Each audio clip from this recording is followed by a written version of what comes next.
Hello and welcome to the How Could You Forget podcast, a podcast where your hosts Gurdon, Lexi, and Eric come together and learn about a topic that maybe you'd forgotten about, never heard about, or it's simply too good to forget.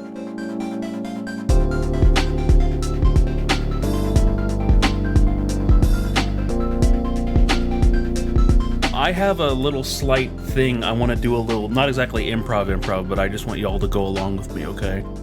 All right. Okay. Because I'm going to use a voice and I'm going to sell y'all on something, okay?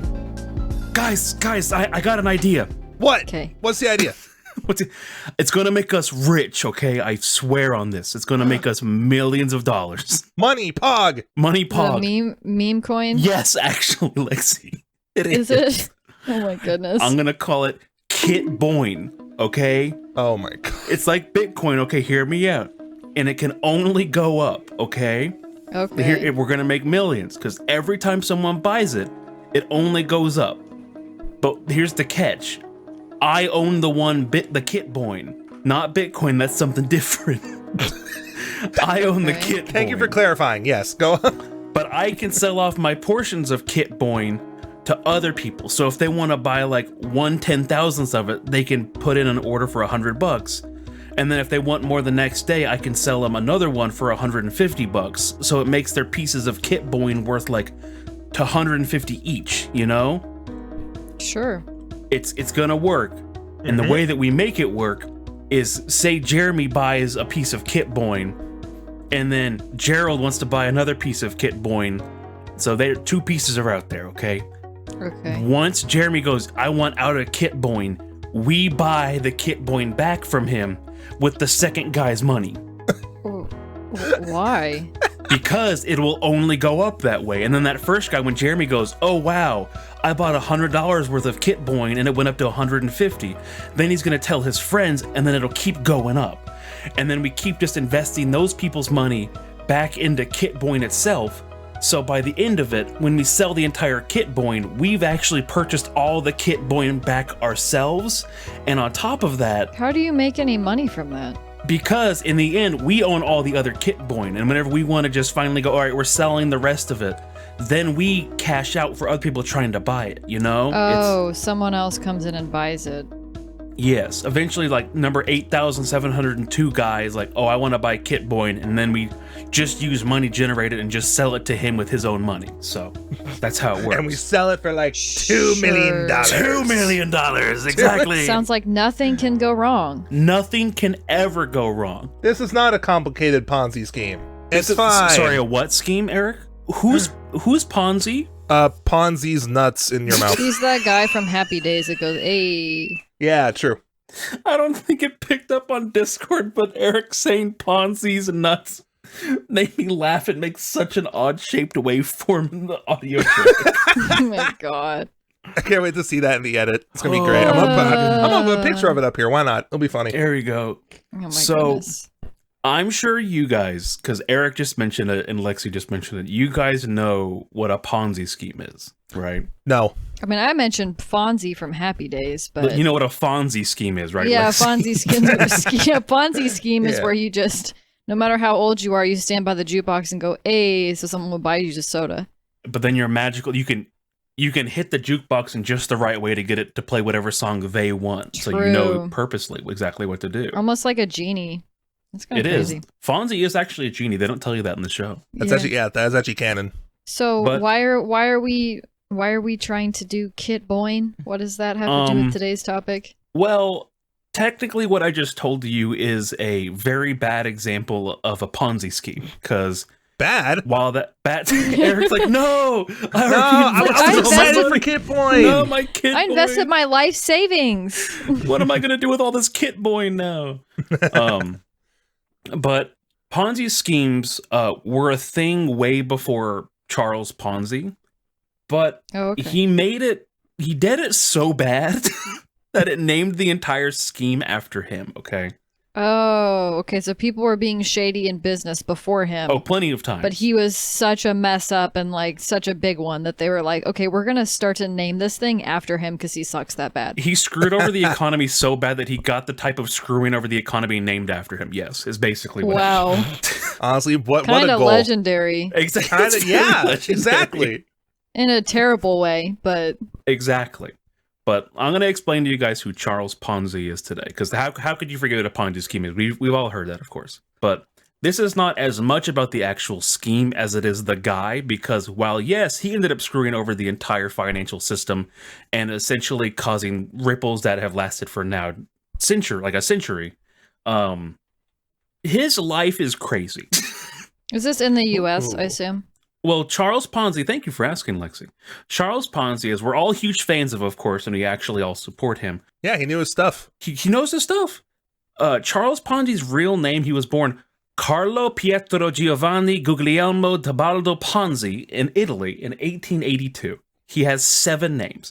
Or sorry, 6 names. He was going for the high score. Jesus. All right. He was. That's the longest Italian name that I had ever heard of personally.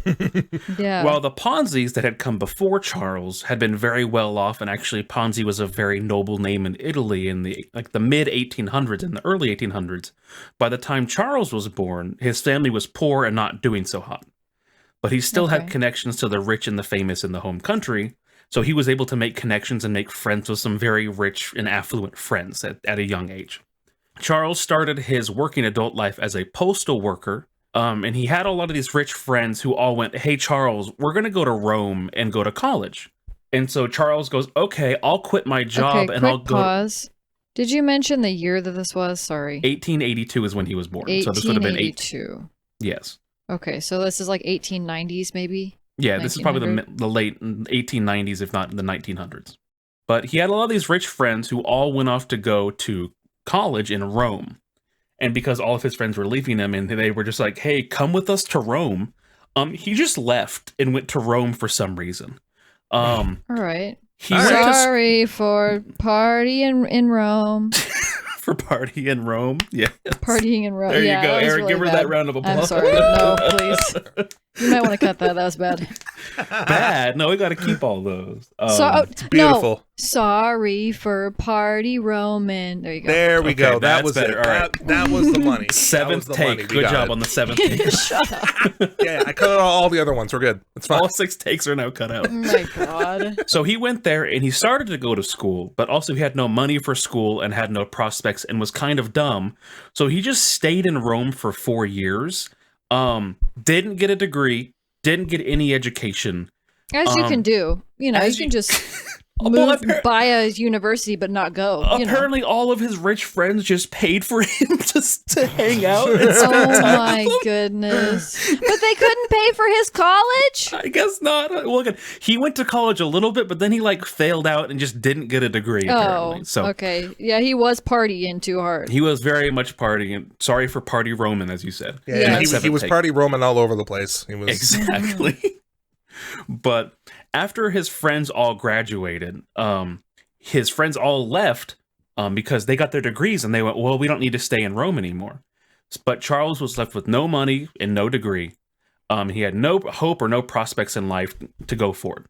But he had started to get word that a bunch of family friends and a bunch of other people around him were moving to America and then coming back rich.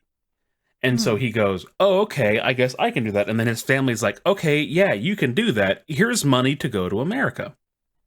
And so they give him, I believe, what was $200 at the time, which was a lot of money, like enough of a very good seed of money back in the day. Yeah, a small loan of $1 million. Yeah. Basically. Yes. But he left because he also said that he purposely wanted to fix the family name and bring it back to its original glory.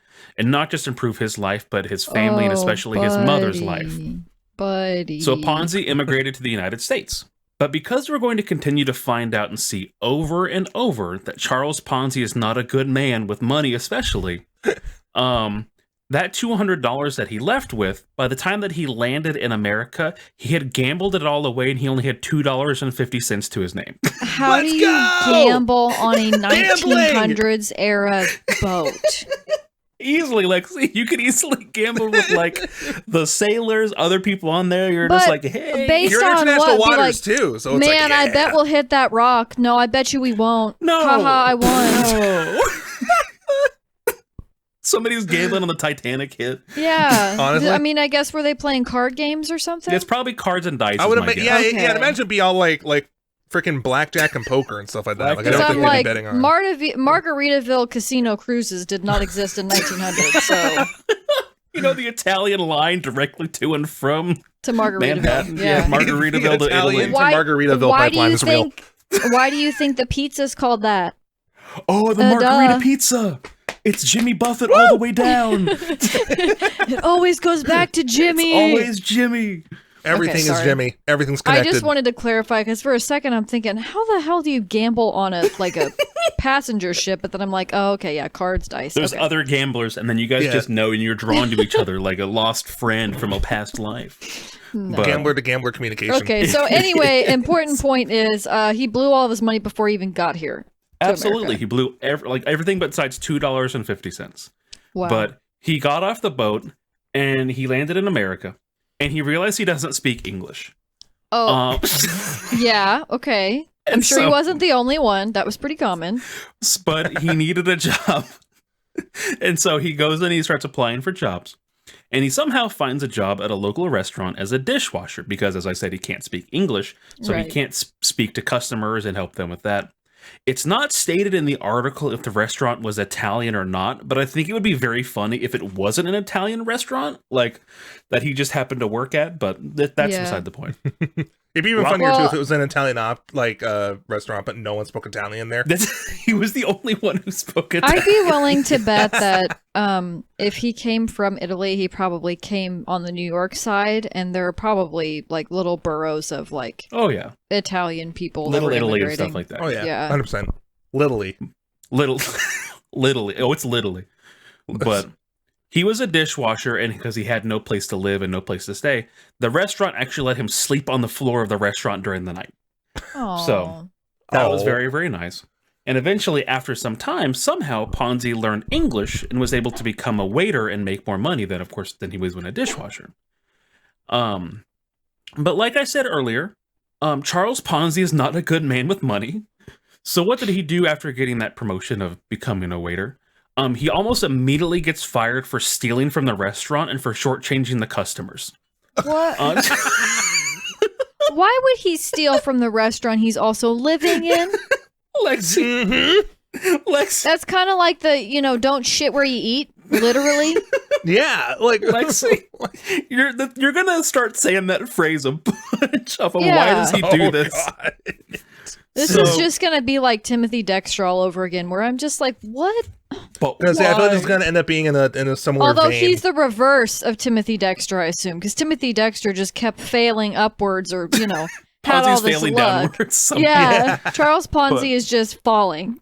Oh yeah. Thus far, yes. It's like the cat out of the wheelchair gif. He just boom. That's one of Eric's favorite gifts. I know he loves that. Yeah. gif. It's so good. I'm gonna put it right here. Everyone needs to see it. It's beautiful. Okay, thank you, Eric. No But problem. in Ponzi's own words, he says, quote, "I tried my hand at everything, from grocery clerk to road drummer, from sewing machine repairman to insurance salesman, from factory hand to kitchen and dining room help. In some of the jobs I lasted no time, and others I lasted longer. Often I would be fired. Oftener, I would quit of my own accord, either disgusted or to avoid being fired." So he also sounds like he was a crap worker on top of that. Okay. Gosh. All right, can I just say, hearing that in the current year of 2025 is crazy. Because with the job market, I don't think you could have that many jobs in your No. lifetime ever. No way. No, Like- not at all. Like, oh my God. Even all the different like fields, like it's one thing if, like today you might work at one store and then maybe you move over to like a different store, but it's not like crazy different. He listed like 5 different types of like Yes. Yeah, skill like 5 different sets. types of profession. Some of them, like Insurance. nowadays, you would need to be like highly educated in the Licensed. specific field for. Like, yeah. Exactly. like- oh my gosh. But eventually, Ponzi just decides to leave. He just leaves America, and he goes off to Montreal, as at some point, it's not stated when, he just learned French.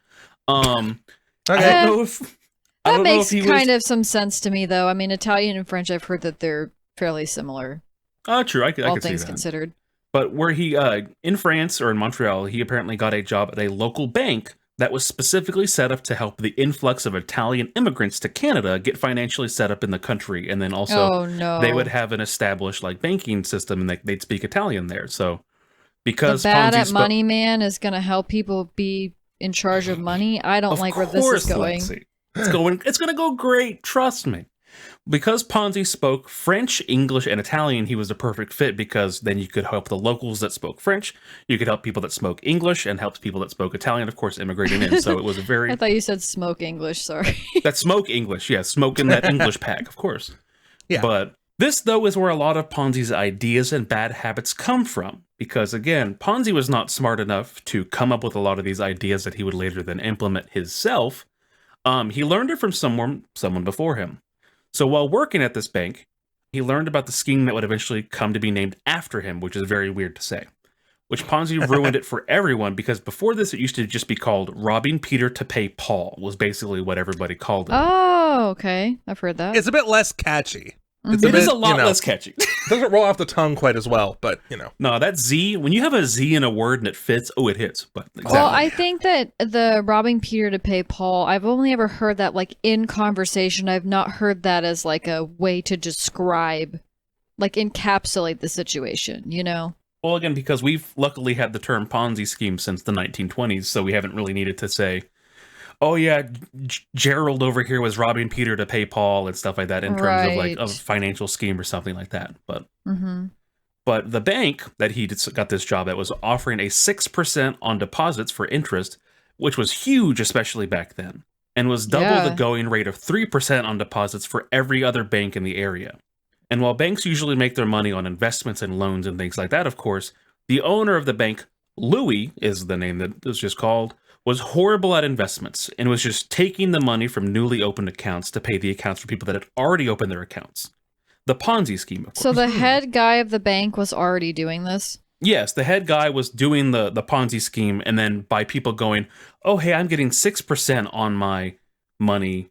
You should go here and get 6% also. And so then it would just compound and grow. Is this also not like an MLM downline? Look, Lexi. I was going to say, this is also pretty MLM. That's kind of the whole point of an MLM. Okay. Oh my gosh, Ponzi the first girl boss. Let's go. Ponzi the first girl boss. I love it. Yes, that should be the title. That might be the title already. Yep. The first girl boss. Perfect. That might be it. Okay. Oh man. But while banks would usually make their money on the investments and loans and things like that, he really messed this system up because also Louis was extremely bad at real estate loans. Apparently, he would give out real estate loans that just wouldn't account to anything and they wouldn't make money off of it. And so eventually, after working at the bank, he just started doing this whole scheme to make funds, of course. Charles Ponzi... so... Go ahead. Just so I can get this straight. Louis started doing the real estate loans, wasn't making any money. He was like, shit, I'm not making any money. And so then he's like, I'm going to do this scheme. Yes, because again, most banks, whenever they need to make money and stuff like that, they'll do like real estate loans or just straight up investments to help like build their money off of the people that have put their money in. And it's usually very, very, very safe investments to make sure the bank doesn't, of course, default. But this was the case where he was so bad at it somehow, which I don't understand, that he just went, I have to steal from one person to pay the other person. So okay, so he's digging himself a hole. Yes, and digging himself a hole he was, because eventually, after working there for enough time, Charles Ponzi worked his way up to manager and actually got access to the books where he immediately saw that they were in the red and losing money day over day. And shortly after this, the Louis guy just took all the money that he had saved up and fled to Mexico. From Montreal? From Montreal straight to Mexico. Whoa. Okay. So, it screwed over everybody that had been putting their money in, of course, all the people that had been investing, the account holders, and of course, Ponzi himself lost his job because the bank then didn't have any money and wasn't able to pay him. Yep, no such thing as federally insured back then. Not at all. But now jobless and broke, he began looking for a job from one of the companies that the bank helped manage their money. So he was walking around from business to business just looking for a job. And when he got to Quebec, he made it all the way to Quebec somehow. He got to the Canadian Warehousing, which was the company, looking for a job. And when he walked in, apparently there was not a single person in the entire building. But the Oh? door was just unlocked, and so he just waltzed in. And then Charles Ponzi did the most Charles Ponzi thing that I could think of after doing this research. He went to the head office and wrote himself a check for $423.58 and then walked out of the building after forging the owner's signature on it. What? Who leaves their checkbook there? Like, even if there's nobody there. Look, man, I don't know. Alrighty. Oh my god. Like, bro went in and like, even if Ponzi would have just been like, you know what, $400. I don't know why it had to be $423.58 specific. Maybe he was late on rent. Yeah. Don't I'm wondering know. that too. That's, oh my god, that's funny. It's I so wonder, good. maybe okay, so from what I'm gathering so far, this dude kind of sounds like a very slightly marginally more intelligent Timothy Dexter. And I'm wondering if Yeah. maybe his thought process was, instead of putting like a $400, you make it something with like more decimals and stuff like that Oh, to make so it seem more seems legitimate. like a legitimate Yeah, payment like you're and paying not- for a purpose or like goods or transaction. something. Like, yeah. Good point. That could have been very much the case, but he immediately went to his bank, cashed it, and then spent all of it extremely quickly. And the police caught him because then the company was like, "Hey, we had this much money stolen. Nobody wrote this check," and the police caught him. Oh my Okay. goodness. All right. So very shortly after, he was confronted by the police asking him if he did this, and all he did was simply hold out his wrist and say, "I'm guilty." Oh my goodness. Okay, well, So at least he's honest. at least he's like, "Oh, I've been caught. Oh well," and then he'll just accept the punishment. Maybe he's going for that plea deal. Yup. I think that we'll come to that also. Oh But, god. Ooh. Charles Ponzi then spent 3 years in prison for forgery, and afraid Woo. to tell his own mom that he had committed any crimes and was currently in prison. He wrote to his mother from the prison stating that he had gotten a job as a special assistant to the warden. Oh my god. I mean, that's one way to do it, I It's guess. one way to That's get one out of way. it, but it's so dumb. Yeah, that's what I'm going to do. If I ever get arrested, I'm going to tell my mom that I'm a special Oh, assistant to the warden. I'm just helping at the prison. What do you mean you're helping at the prison? I'm doing That volunteer remind- work.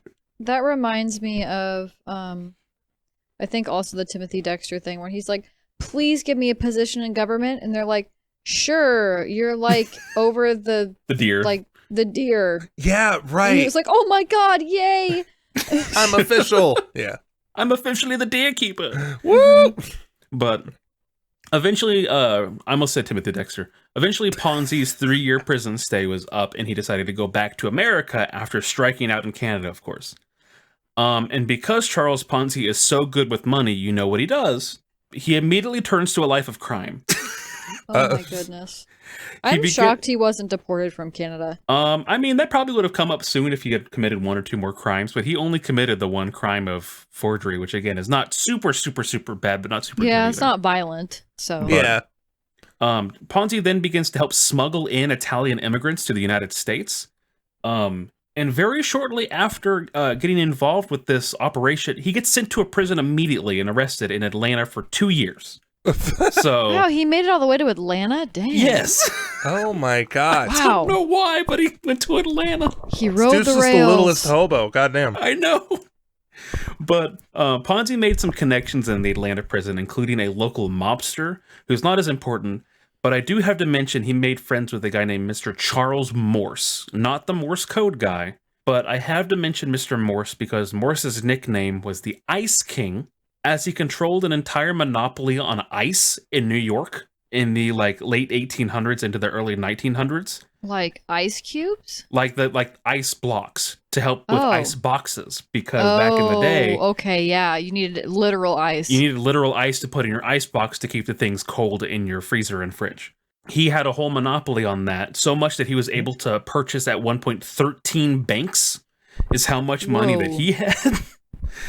and he bought shipping companies, much like our friend Timothy Dexter that you already mentioned, and ended up causing what was known as the Panic of 1907 almost single-handedly, in which the entire U.S. stock market dropped by 50% in like the course of a day. Whoa. because Morse had manipulated the price of copper to make himself rich, but in one single day it caused that much of a drop-off, which is crazy. Dang. Wow. But I mentioned this because he and Ponzi had become friends, and while Morse was supposed to be in prison for a long time because he basically crashed the American economy in like a week, he got out of his prison sentence because the doctors said that he had Bright's disease, which I had to look up what that is, and it's a kidney disease.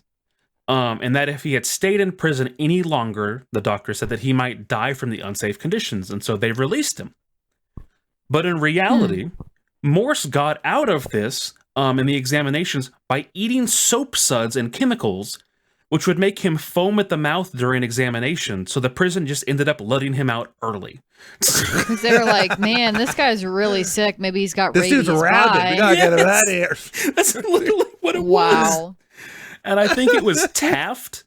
But whoever the president was or somebody said like that, they're like, why did we let this guy out? This doesn't, like, it made the president at the time or whoever the quote was about basically say, I don't trust doctors now because they did not examine this guy correctly, was like how badly they messed up. But he was released. History is cyclical. Oh, of course, honey. But he was immediately released, the Morse guy.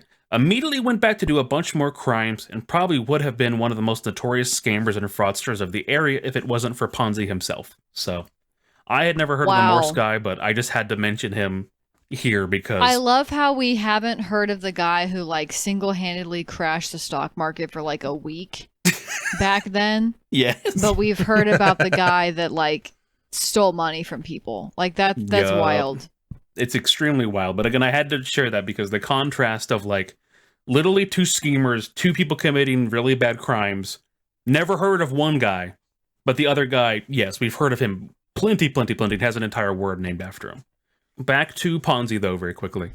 Once he got out of prison this time, he ended up getting a job at a mining camp as a nurse. Bro has had literally every single job ever, I put in my notes. And before long, one of the other nurses, a female nurse, who Ponzi didn't know, by the way, he had never met this person, was burned extremely badly on the job and needed a skin graft. Oh my God. To give credit where credit is due, Ponzi ended up giving 122 square inches of skin off his back and legs to just give to the other nurse. Oh. Well, at least that was kind of nice. Wow. It's extremely nice, but I'm like, bro gave up so much skin to somebody he had never met in his life. So wow. I mean, cool, but also why? Well, I think literally he would give you the skin off his back. Yeah, that's literally for him. Wow. Yeah, that's actually where that saying comes from. That might actually. Ponzi's known for multiple things. But the like I said, the nurse was female, and so a lot of people assume that it was that he was trying to get a girlfriend or wife. And so he thought, oh, I'll give this woman my skin, which it doesn't sound creepy at all. And then yeah, you got to add context there of I donated my skin to someone who got burned is different. But nothing came of it because after the operation, his body was extremely worn down, as you'd expect from donating 122 square inches. He developed pleuritis, is what I think it's called, and had complications from the operation, and then was subsequently fired from his job for taking off too much time to heal. So, oh my gosh. So, wow. Of course. Well done. Nothing can never do anything. No. He's always getting punished. But even though he did do this and he suffered for it immensely, it didn't pan out when he tried to give this skin to the female nurse. Ponzi ended up meeting another woman named Rose and almost immediately proposed to her. She accepted for some reason because he did not disclose that he had done any of these bad things, and even I think his own mom had emailed saying that he's kind of done a bunch of weird stuff. No, you mean wrote a letter, right? Not emailed. Oh yeah, sorry, not emailed. Wrote a letter. We're in like what, 1910, 1920? Yeah, I don't think they had Hotmail then. No, but they still had email. Oh my gosh. Not quite yet. But the mother sent a letter. She read it and still agreed to his proposal, and they got married. So Rose and Charles were married and had a very long, loving life with no problems whatsoever. And they both just worked their small. They both worked their small jobs, making ends meet, and that's where the whole story ends, right? Yeah. What happened? Yep. Woo! Cue the outro music. That didn't happen because Ponzi was horrible and extremely bad with finances. Ponzi was helping his wife's family business and came up with the idea to sell advertisements of companies to other companies in like an advertising newsletter type thing. Okay. But then not a single company gave him any money, and so that entire company and operation that he started up failed, and he had to shut down that company.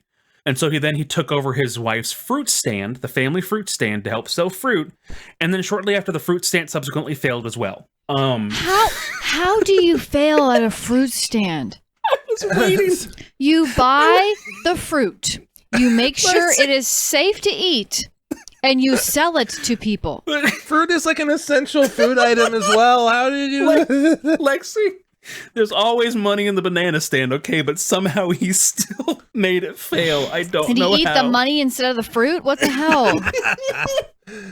But that's to show just how badly he is at finances, that he made a fruit stand fail. Which, like, not degrading people who work, doing farmers markets or like things like that. I'm not saying it's easy. I'm just saying, how do you... Lexi's not upset. How do you mess up that bad that it fails after it's already been up and running? It's not like he tried to get it running and failed. The family fruit stand failed. And he's the reason why it failed. What? Oh, Lexi is so upset by this. Yes, because I'm like, how do you mess up years worth of like selling bananas or some shit? I don't, Lexi, I say that is quite spectacular. That was a family fruit stand that he just completely botched. This is why I wanted to do the topic, because if it was just, he scammed a bunch of people, okay, or, that's pretty boring. He gambled away all of his money. All right, yeah. I mean... But hearing that he was like, all right, I'm going to give literally all the skin off my back to a nurse. Oh, that failed and I got fired. All right, time to ruin the family fruit stand. Pipeline. The pipeline. Yes. The unemployed friend on a Wednesday at 2 p.m. Just doing this. Yes.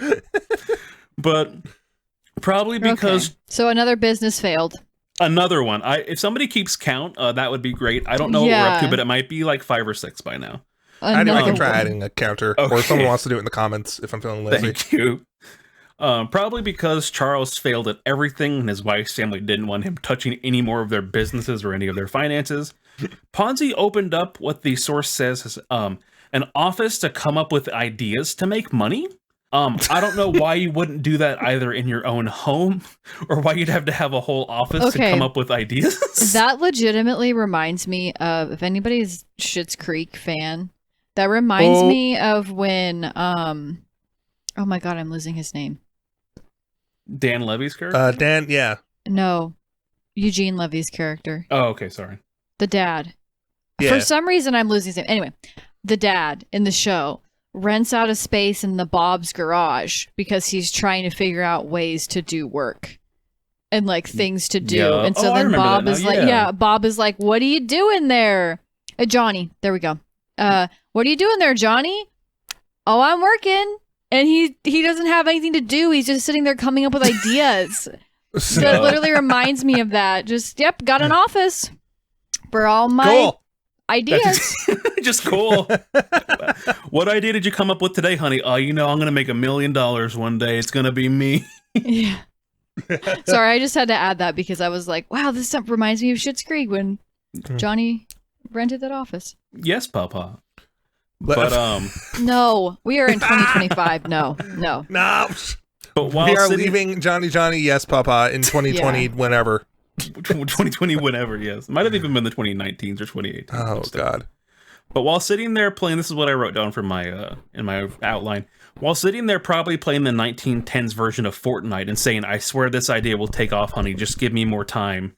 He ended up getting a letter from a Spanish company asking about his advertising idea I mentioned earlier, that had already failed, and ended up coming with an international reply coupon, or IRC for short, as I don't want to have to say international reply coupon every time. Okay. But an IRC was essentially a voucher that was accepted in certain countries in exchange for local postage stamps. And this is where the entire Ponzi scheme comes together. Woo! Ponzi saw this IRC, and after inflation from the First World War that you mentioned, Lexi, the Italian economy was so horrible that Ponzi realized that he could purchase these IRCs in Italy take them to America, flip them, and make a profit at a whopping 400% increase. Wow. Okay. And this is all legal, and this is all above board. Like, this is actually a real thing. Yeah. It's called arbitrage, and it's an actual thing that people can and still do, and it's very legal. He quit his job of sitting in an office business and went to the start. Oh, darn. I'm just doing so well. No, I was just about to. I don't know what you do in Fortnite. Have a breakthrough. Oh, true. But he started what was the Securities Exchange Company, as no business, banking, or investors believed in his plan. If he just kept walking up and asking people, so he started up a company to give him capital to pursue this new business venture of the IRCs. He promised right off the bat, in what's one of the dumbest things I've ever heard, he promised that you would receive 50% interest on all investments if you left it in the account for 45 days. And he would be able to double your investment if you left the money in the account for 90 days. Why would he do that? Because he thought this IRC thing could take off exponentially, and that if it's 400% increase, he could technically... he would still be making a profit paying out. He'd still be making profit, yeah. Okay, gotcha. But these numbers are insane. You guys know this, anybody listening to this will know this, that 50% interest is crazy, 100% interest for just leaving money in an account is outrageous. Right, but you will never get that. It will always be a scam if you are offered that. Exactly. But he started off with 18 investors and an initial investment of $1,800, so I think about $100 from each person, in January of 1920.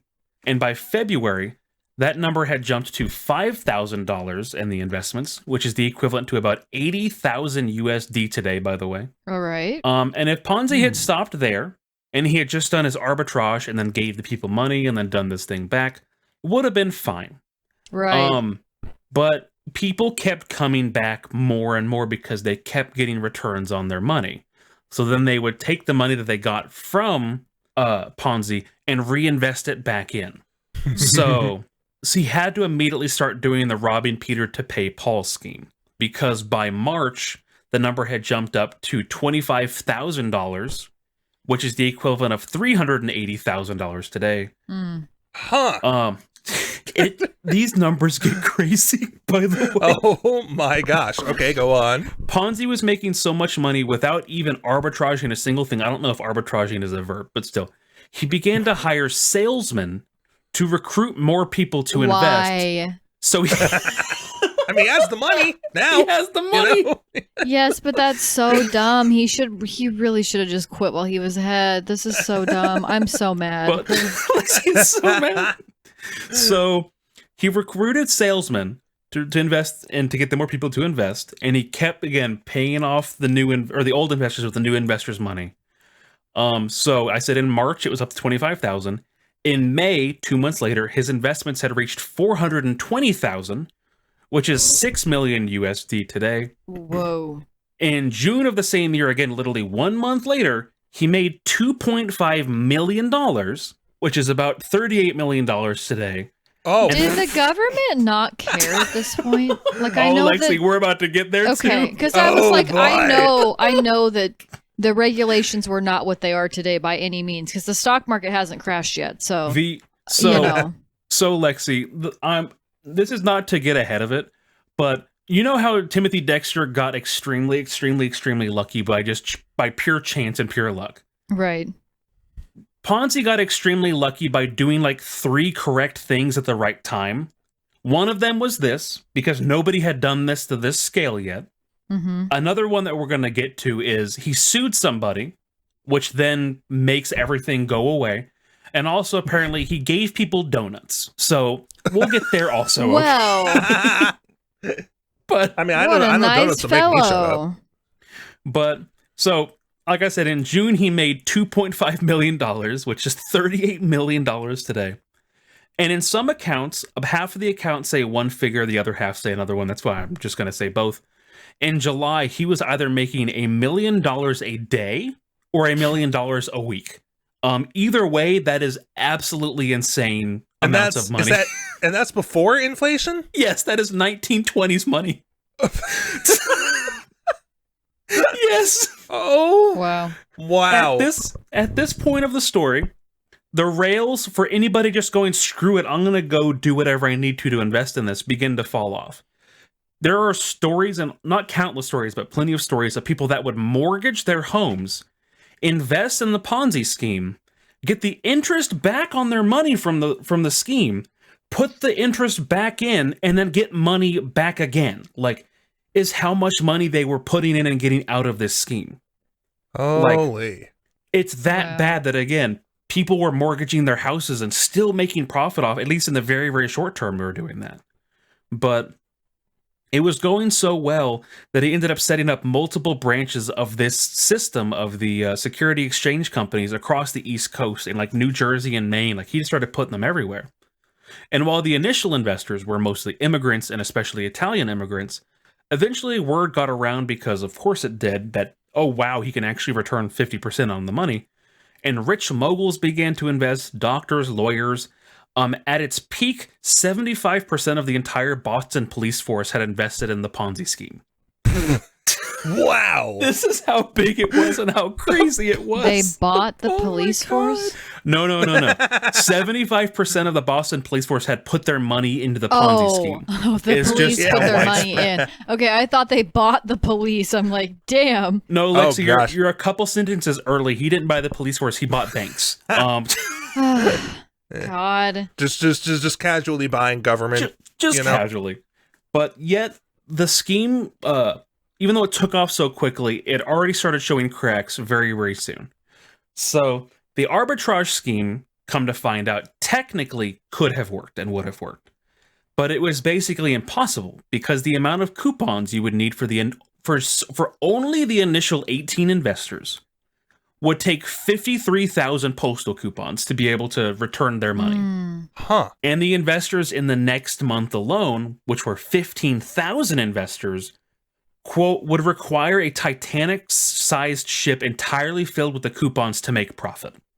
So, okay. Again, this 400% is nice, but that 400% was probably like a couple dollars, like if that. So, that couldn't work. As well as, in Ponzi's own words, quote, the Universal Postal Union suspended the sale of IRCs once it learned of his of my plans, basically. And I wrote of his infinite money glitch. But he thought that, or a reason why he was saying that, once he got all caught, and in his own autobiography, that the Universal Postal Union was like conspiring against him to not be able to make this work. But what allowed this scheme to continue on for as long as it did is, like I said earlier, is that people would invest, reinvest, and leave their money in the accounts, so then they could be used to pay that reinvestment even back into itself over and over and over. But this when just hurts my brain. Oh, it's why it took me a little bit to like figure it all out and make it all make sense. But with the investments, he began to scramble to attempt to cover his fraudulent activities by buying legal things. So he ended up buying a macaroni company and part of a wine company in Italy to try and recoup the investments to cover what he needed to pay out for the 50% on the millions of dollars that he was bringing in. But macaroni and wine will not cover $1 million in daily, you know. It's very unfortunate. And it's also the most Italian thing I could think of, is trying to buy a macaroni factory and a vineyard to pay for your crimes. But a macaroni factory. It was a macaroni factory. Oh man. But Lexi, when you were asking about why people didn't catch on, here's one of the main things that did that. A Boston financial writer grew suspicious of the returns on his company and wrote a piece about how this had to be a scam of some kind, but people just shouldn't invest their money or they're going to end up losing all their money. And like kind of warning people? Kind of warning people, saying that this doesn't add up. You can't make 50% and promise 50%, because then how is the company even making money? Or unless somebody everybody would be doing some this. Actual financial sense said, yes, the numbers, the math ain't mathin'. It's not mathing. And so when this hit piece came out, everybody realized the jig was up, right? Actually, no. Of course Ponzi not. ended up suing the writer for libel and ended up winning $500,000 in damages. Wow. Okay. I bet that writer felt pretty vindicated when it was named the Ponzi scheme. Bro was pissed the rest of his life. I can almost I guarantee. bet. Oh my gosh. But it tracks, and because like you were talking about earlier about the laws and stuff being different, back in the early 1900s, libel charges stuck and it covered Ponzi to continue his scheme for longer, because for a libel case to work, for basically Ponzi to have lost that, the Boston financial writer would have had to show proof, and because he had no proof, Charles Ponzi won. Right. So that covered up covered up all of his things that he was technically doing that were illegal, because then everybody went, well, I mean, he's already won a case against a writer, so it must be real. Oh, and so no. it basically doubled down and gave him an extra layer of protection that people wouldn't search him because he had already won a lawsuit against him. Oh. Again, Lexi, when I said he did the right thing like 3 times, he didn't even know he was doing it, though. No, he did not. Wow. He just sued him because he's like, hey, you're gonna uncover my whole thing. Gotcha. And then he won the case, of course. But oh my gosh. The one last positive push, so everything goes bad after this, but the one last positive push for the story came in July of 1920. The Boston Post wrote a very flattering article saying that Ponzi's net worth was somewhere around $8 million back then, which again would have been huge. I don't know that exact number off the top of my head. And that his company was seemingly able to return a 50% interest on all investments. And that the thing that was the icing on the cake that people think that might have like blew the top off was that right underneath this article was an advertisement for a local bank that had the interest rates of 5%. And so after people picked up the newspaper and went, oh, wow, a story about Charles Ponzi. Oh, wow, he's able to return 50%. Wait, banks can only give 5%? The next day, when they opened their doors, there were apparently, quote, thousands of local Bostonians that were standing outside trying to put their money into the company. Oh, gosh. Quick question.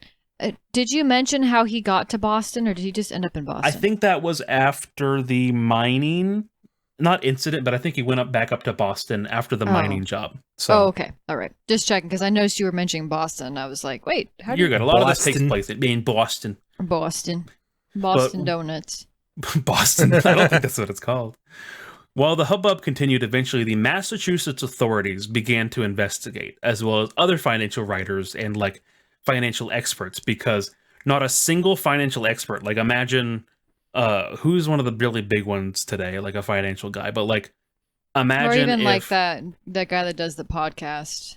Like Caleb Hammer. Like if Caleb Hammer went like, I'm not going to put a single cent into this, is basically what started. This is a scam. Yes. I wouldn't be investing in a scam is basically what they were saying, yes. But they weren't doing anything like that, and so the authorities then began to investigate. And one of the investigators looked into how many coupons would be needed to pay off just to break even on this scheme. Mm-hmm. And the number that would be needed to break even just on the current number when the first investigation happened was 160 million IRC coupons. What? For comparison, at the time of him writing this and doing this investigation, there were only 27,000 coupons in existence. And so they're like, something's extremely fishy, but I'm not going to sue because I don't want to get $500,000 worth of damages put on me. Yes. But even if those coupons had all existed, even if 160 million coupons were exchanged and were able to be fully brought across to the US and stuff like that, it would still need to be more, because that would just break even for the company. Yeah. So they would have to pay the salaries, they'd have to pay for the buildings, all of this stuff. And so after this investigative released a lot of their findings, people began to get scared, and they began to literally run to a securities exchange company and begin to withdraw their funds. And they started withdrawing their funds and starting to do that. But one story goes that Ponzi actually walked out of the building while people were like starting to like start yelling for their money and stuff like that. Started shaking hands, bought all of them coffee and donuts, and like most of them just left because they went, oh, I trust this guy. He bought me donuts and coffee. Well, I mean, if he did get them a Boston cream donut, fair. I might walk away because everything's exonerated. Every crime's off the books now. Listen, I know you want your thousands of dollars, but you could have this Boston cream donut instead, and I'd be like, ooh, all right, like hot worth, fresh. Honestly, 100%. Of course, not every single person was happy, and some people took out their money. And by some accounts, they ended up having to pay about $300,000. Some other estimates say up to $3 million that day to help people like pay off those people. But you said between 300,000 to 3 million. They're not sure. no, because we're also going to get to it. But basically, the bookkeeping on Ponzi's entire operation was the worst that has ever been shown in history, and this is not an exaggeration. Wow. Oh, Fake scam doesn't have a proper ledger? What? But while the public might have been happy with those donuts that I mentioned, the DA was not, who decided to do a full investigation of the Ponzi scheme, basically. And when the DA went to check the bookkeeping and storage, here's where I was getting to it, they found that the only notes on the accounts were index cards written with the investor's name and the invested funds. That's it. That's just the entirety of their bookkeeping was, all right, Daryl Johnson, $80. Next, all right, Mary Pete's, $27. That was it. That was all of the entirety of their bookkeeping, which is on index cards. Oh my God. But once the DA got this information, he ceased all new investments, and he caused all new investments to be halted, and put a stop on it. And at this point, Ponzi, realizing that the walls were closing in, he hired a publicity agent to help him out of this mess. Because again, hey, at least maybe he'll be able to, again, go shake hands, coffee and donuts thing, right? But apparently the publicity agent hated Ponzi, and so he very quickly turned on him. Oh my goodness. The agent, whose name was William McMasters, said that Ponzi was, quote, a financial idiot who did not even know how to add, end quote.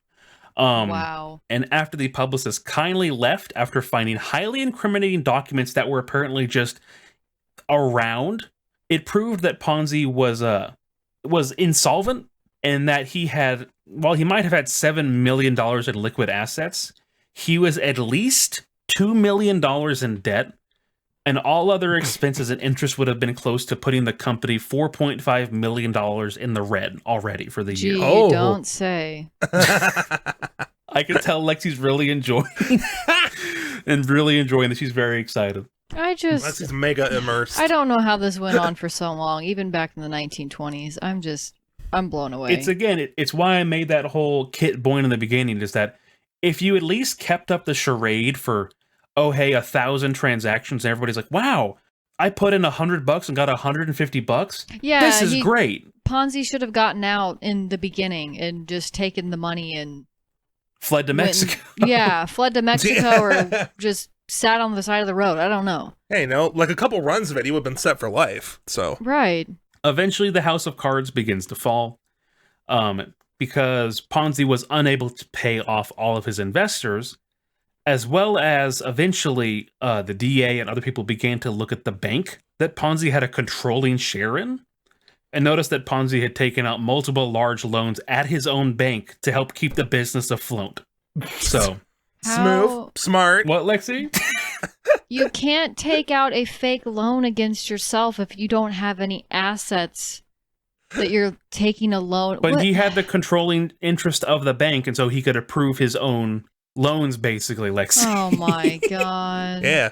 Yeah, and I can just go buy a bunch of Jeff Foxworthy monopolies and get more monopoly money. You can. That's exactly how it works. Of course. Of course. But the Ponzi accounts were almost immediately overdrawn from people panic rushing to try to get all of their money and recoup their investments, in which the Boston City Bank Commissioner ended up seizing Ponzi's bank, put a halt on all withdrawals on every Ponzi account, and this is the part that kind of not scared me, but I was like, whoa, is they forced involuntary bankruptcy on several of Ponzi's smaller investors, as there was no way to recoup the costs, and at the same day, an audit of Ponzi showed that he was actually not just $2 million in debt, but $7 million in debt. So, gosh, that's like, if I had to guess, that's like what, like 60 million today? That's how much let me scroll up my outline and try to find the amounts real quick, because there might have been one that was close to 7 million. Well, if 2.5 was 38 million, you could get... Yeah. That would be like over 100 million. That's probably then. about $100 million. Wow. That he was in debt. Oh no. Yup. And okay. not the icing on the cake, but the worst icing was that Ponzi actually had a failsafe, but he could not use the failsafe because this failsafe was to literally just raid the vault of the bank that he owned, take all the money, and pay out his investors. But because the bank commissioner had seized the bank, he couldn't get into the vault himself. Oh my Really goodness. good failsafe, It's buddy. a great failsafe. Impeccable foresight. Impeccable, Truly. dude. But Ponzi, who was expecting to be arrested at any moment, and he was, surrendered himself over to federal authorities on charges of mail fraud and was supposed to be released on bail. And then technically he paid for the bail. They immediately slapped another charge on him, rearrested him. He paid the higher bail. And they basically said, if you do this, we're going to just keep charging you more and more money. Because the bail bondsman and the authorities did not trust him not to try to flee the country. And so then eventually he just went, okay, I'll go into jail for the time being. So, but go ahead, Lexi. Oh, I looked it up because I was like, is this an event that led to the creation of FDIC in America, where banks were insured? But it was actually during the Great Depression, Franklin Roosevelt signed that into act, but really not much longer after this happened, probably about 15 years or so. Because I was like, no wonder people didn't trust banks, because you had this buffoon running some sort of bank, and then, there was no telling whether something was a legitimate bank institution or if it was just somebody trying to make money.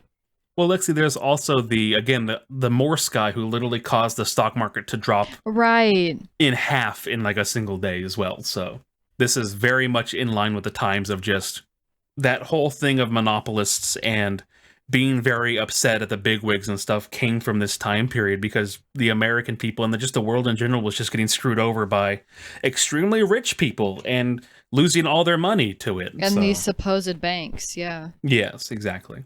Bad news for the investors, of course. As we know, the money was essentially all wiped out, and whatever they could withdraw actually from the bank and from whatever other small fail safes that like Ponzi had put together or the government could piece together, they paid 30 cents for every dollar that was invested. Oh, and so the amount that was lost in an instant is about $20 million in 1920s money, or over $300 million today. Wow. Wow. And again, that was mostly from, of course, immigrants, from the average every Joe, every man. Of course, a couple of rich people did that as well. But yeah, that was just your average guy. Oh, hey, I heard this is a good investment, just losing 70% of every dollar he put in. So, wow. It's funny that you mentioned, the goofy example of like Kit Boyne, but like, that can happen with like fake crypto stuff too. Oh, yeah. It's just in every person. Hello, I'm the everyday person, and I'm gonna put in, $100 into this or whatever, or even $1,000, and then they lose it all. It's awful. Yep.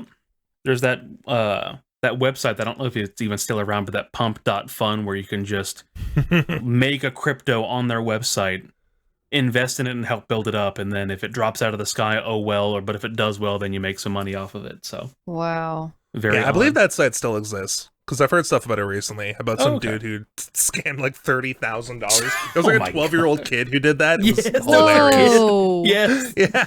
I think he made $50,000 if I'm not mistaken. Which I will say, at least there is more information around crypto now. So like, if you're willing to throw all your money into that, that's on you. Then you are doing so at your own risk. Like, it's very different back in the day where you're like, oh, hey, a bank, they're offering a lot of return on their money. I need that money. And people didn't really know any better. Absolutely. So Lexi, here's going to be your favorite part. And Eric's as well. So Ponzi was convicted on 86 counts of mail fraud because technically when he would be mailing people out numbers and things like that, he was committing fraud. So they got him on mail fraud. Right. And 86 counts, he was to face a lifetime sentence in jail. But he got a plea bargain and was only charged with 1 count and 5 years in prison. What? After just Lexi's what? Questions, Lexi? Do you have a question for me? No, there? Keep going. After he only spent 3.5 years in prison for his crimes, yes, he got out early. He was then released and immediately charged with 22 counts of larceny by the state of Massachusetts. So this is actually the funny part. Okay. Not expecting to get immediately charged with a crime after doing it, Ponzi sued for double jeopardy, as he was already charged with the crimes that he committed of the fraud, and it went all the way to the Supreme Court only for them to basically say, better luck next time, that you were technically charged on a federal count and then charged on a state count, so you're still going to get charged with these crimes. Whoa! Okay. Wow. I thought you were about to tell me he just dodged those extra charges. No, he's still getting Oh, he caught them extra charges. He caught him. Oh, let's go. And after the go-ahead for the case, he had to defend himself in court as he couldn't afford a lawyer and was insolvent. And who'd And want so- to defend him, you know? No, probably nobody. Yeah, I don't think any lawyers are that desperate to do pro bono work for that. Probably not, especially back in the day. But Ponzi won his case. Somehow. What? Oh, He defended himself and he won. Defended himself and won for the first 10 accounts of larceny. how charismatic is this dude?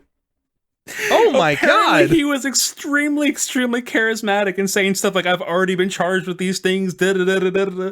And yes, he got out of it the first time. Wow. But again, if you were paying attention, he got charged with 22, and the first case was only the first 10, which I didn't know you could do that. I didn't know you could be like, all right, first 10. Because after he won that, then they went, all right, the next 5. They tried to charge him with the next 5. Next 5? To which the second time, the jury was deadlocked, and so they had to do a retrial. And finally, eventually, he lost that trial and charged with 7 to 9 years and an attempt to deport him to Italy after he finishes the 7 to 9 years. Okay. There you go, Lexi. That was So where it was coming from. there's the deportation. Yeah, there you go. But while behind bars, though, this is the craziest part, and it makes me go, there were dumb people even back then. He would apparently still receive Christmas cards and gifts from his more gullible investors who had thought he had never committed a crime, and requests for him to invest more of their money from his prison cell. Oh my god. Huh? People. You know, Wow. there are a lot of parallels to the modern era that I'm not going to list out. Yeah, I was going to say the exact But- same thing. Yeah. Oh. I don't think you actually committed crimes, but you're serving time in prison. Please still take my money. I Take still my think you're money. cool. Really fitting for the day this episode comes out. Anyway. Anyway. Wow, yeah. Oh. All that But- needs to be said has been said about that. Absolutely. Yeah, there you go. But he had his 7 to 9 years, is what he was charged with. After 3 years, Ponzi was actually released on bail because he sued the state to let him out on bail in an attempt to appeal his conviction. And during that time, he fled and moved to Florida, to where he then committed real estate fraud, where he sold land that was half submerged in water. Oh where my. And so then he was supposed to serve time in prison for the real estate fraud in Florida, but sued in Florida, ended up paying his bail somehow of $15,000 and got off scot-free in Florida. Wow. Ponzi then shaved his head, grew a mustache, and tried to jump on a boat to flee back to Italy. But on the final port before it was about to head to Italy, he actually got stopped in New Orleans, was extradited back to the Bostonian prisons, and thrown back in prison for attempting to flee the country. And then did he rot in jail for the rest of the Of time? course not, Lexi. This is white-collar crime. You can do whatever oh my you want. goodness. Well, yeah. Ponzi attempted to reach out to the president at the time, Calvin Coolidge, asking for leniency, as well as for Mussolini for him to be deported, but nobody answered. So, He reached out to Mussolini yes, Lexi. saying, please, Mr. Mussolini, get me deported from America. Please get me deported. Yes, Lexi. Wow. Yes, honey. Uh-huh. Okay. And so, in 1934, we're already up to, again, now he's done his prison time. When is After this guy gonna die? Wow. After serving his sentence, he was finally deported to Italy, Lexi. There you go. But before I hope he had to serve in World War II. Oh, I hope you're they not gonna be drafted happy. his ass. I hope they You're not drafted going to his be ass. happy. Oh my But God. before he was deported, he asked for a pardon from the state governor, to which was then denied. Right. And when he left Okay. prison, he was met with a crowd of angry investors who all wanted him dead for stealing their life savings. Fair. Oh my God. Fair. But he was able to be deported safely without problem. In 1937, 3 years later, Rose ended up divorcing Ponzi, who had stayed by his side the entire time. Oh my, My God. I totally God. forgot she existed. Exactly. Oh no. You know what's crazy about that is that the first time he went to prison, she could have divorced him. Like, the first time he ran into issues with the law, she would have had enough to say, Yep. like, he Cause. abandoned me, he can't provide for me. Because I know divorce worked way different back then. But, like, that was enough proof of, like, my husband cannot provide for me. She Yep. waited until 1937 to In 3 divorce years. him. Well, also, because, like, you're missing one little part, she stayed in Boston because Ponzi was deported. Right. And so she still stayed with him for 3 years while living in different countries. And her cause for divorce, you're right, was that he could not support her because Right. he couldn't make any money and was in a whole different country, so couldn't. He'd been deported. Yes. Yeah. So that was how she did it. But Well, apparently, maybe she legally had to wait. no, that long? trying to jump one little quick step ahead is that apparently Rose stayed by. That's why I said specifically stayed by his side until 1937, whenever he left. her. Wow. So it was not cause for, oh darn, like The I'll just paperwork wait. just too long. Yeah, no, but apparently she waited until finally she just had too much and finally divorced him. But Ponzi was back to being penniless as he was in the beginning of this story, with no prospects, and he began to look for work in Italy and somehow ended up getting a job at an airliner in Brazil. So What? What? How'd that process go? I don't know, man. How did I don't know. looking for work in the European Union, ending up in South America? You know. Did he not have any children? I guess he didn't have any kids, no? Guess Oh, not. thank God. But yeah, he made it to Brazil somehow. I wrote that in. I was like, I don't know how he made it to Brazil, but he made it to Brazil. And About because what his- time was this? That was 1937, roughly. Where he went back. He was deported to Italy, and then he went to Brazil. Well, he was deported in 1934, and then in 37 divorced from Rose, and then went to Brazil. Roughly around 1930. Yes, because 1937 is the time period for that. Okay. Because the next line of my outline was that the job at the airliner in Brazil was to help people come and go specifically from Italy to Brazil as like a very weird like line of transportation for some reason. Okay. Okay. But they had to stop operating during World War II because Brazil sided with the Allies, and Italy was, of course, part of the Right. Axis powers, so they couldn't Right. fly planes to and from each other. Well, why didn't he just write a letter to his buddy Mussolini? He already tried, Lexi. He already tried. True. But to finally give you the peace that you've wanted, Lexi, Ponzi died in poverty as expected. He ended up having a heart attack, which weakened him considerably, is what the article says, and made his eyesight worse. And by 1948 was almost completely blind and eventually had a brain hemorrhage, which also didn't kill him, but Whoa. paralyzed his left arm and leg. And he finally died a slow, painful death at a charity hospital in January 18th, 1949. So, Oh Wow. my God. It was like Yes. over a year. yes. I mean, I didn't wish for a slow and painful death. That's awful. but- yeah. Wow. That's brutal. Yeah. And that is the story of one Mr. Charles Ponzi. Wow. Wow. I had no idea Ponzi scheme lore went that deep. No, I didn't either. Yeah, you would think that it was just named after like some case or something. Like, you know, when things go to the court and they're like, oh, we're going to call this thing. And you're like, okay. And there's typically not a lot of history behind it. It's, you know, but wow. Right, this is well documented. Very, very, very well documented. God damn. Well, again, he So- also wrote an autobiography, so that's probably where a lot of them more Oh, of course he frickin' personal did. things Oh my came gosh. from. But So where is this Where's this link for me to invest in Sitboin? Kitboin. Real. Kitboin, you can actually go to putinyoursocialsecurity.com. True. True. Everyone should donate money there. You can get 1/10,000th of a Kitboin after you give me your social security number. So that's all you need. Yeah. Pretty good, pretty decent Good trade, trade. actually. Very good trade. I want to give a special thank you of biography.com. They did a whole piece on Charles Ponzi. Historyhit.com also did one that was very, very fun. And Investopedia, because it's with finances, so of course Investopedia did a talk about it. So Interesting. Didn't even know Investopedia was a thing, but it sounds like what's on the tin, so that's probably a good source. yeah. Well, that was a wild ride, and I guess we'll Ponzi you later. Okay. I'm always good with the puns. Always with go. the pawns.